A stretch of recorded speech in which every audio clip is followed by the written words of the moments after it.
On Saturday the 3rd of October, the far-right descended on cities across Britain, including Leeds. Here they organised the time and location of their protest to coincide with a pro-Palestine demonstration and made multiple attempts to evade police and attack the Palestine activists on the day.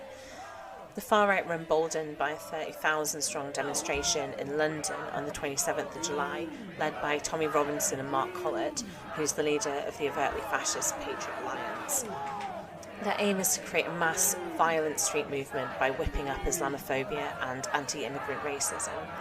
They used the tragic murder of 3 children in Southport on the 30th of July to spark a riot earlier this week and called on their supporters to riot in every town across Britain this weekend. The fascist mobilisation in Leeds was thankfully much smaller than in some other cities, and there was only about 200 of them at most turning up to wave their flags.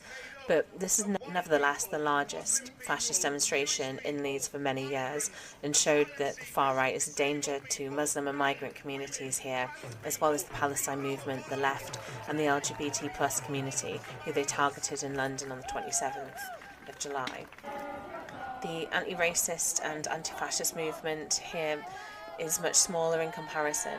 Stand Up to Racism attempted to hold a demonstration separate from the Palestine Solidarity campaign, but the two quickly merged into a protest about 400 strong. The majority of these were the same people who turn up every week to protest the genocide in Gaza, so it's fair to say that without the Palestine activists, Stand Up to Racism would have been massively outnumbered by the far right. In every town and workplace, activists need to campaign against the far right, debunking their myths about migrants and calling on workmates to help stop them in their tracks. But there are 2 more things we need to do. First, campaign groups, and especially the unions, need to demand that the Labour Party not only end the criminalisation of refugees and so-called illegal immigrants, but also quickly make moves to build houses, fix the NHS, and provide jobs for everyone who lives here or wants to live here. Secondly, anti-fascist demonstrations must take on a mass character and be protected by a self-defence organisation accountable to the local labour movement and the communities who are being targeted by the far right. The need for organised self-defence will take on more importance if the fascists try to organise provocations in multi-ethnic areas, because we can't rely on an institutionally racist police to protect us. This needs to begin now. This is a task for rank-and-file trade unionists and anti-racist activists. Against the development of a fascist street movement, which is clearly what we're facing after the coordinated riots after Southport, we need mass militant mobilisations able to defend our communities and drive the fascists off the street, physically if necessary and possible.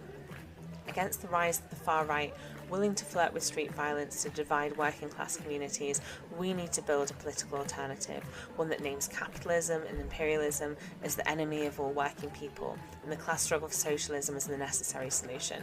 Otherwise, as Trotsky warned in the 1930s, the working class will pay for the inevitable betrayals of reformism with the rising menace of fascism.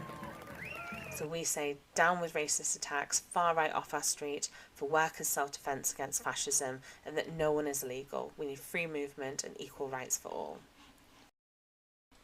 Workerspower.uk. Join us today.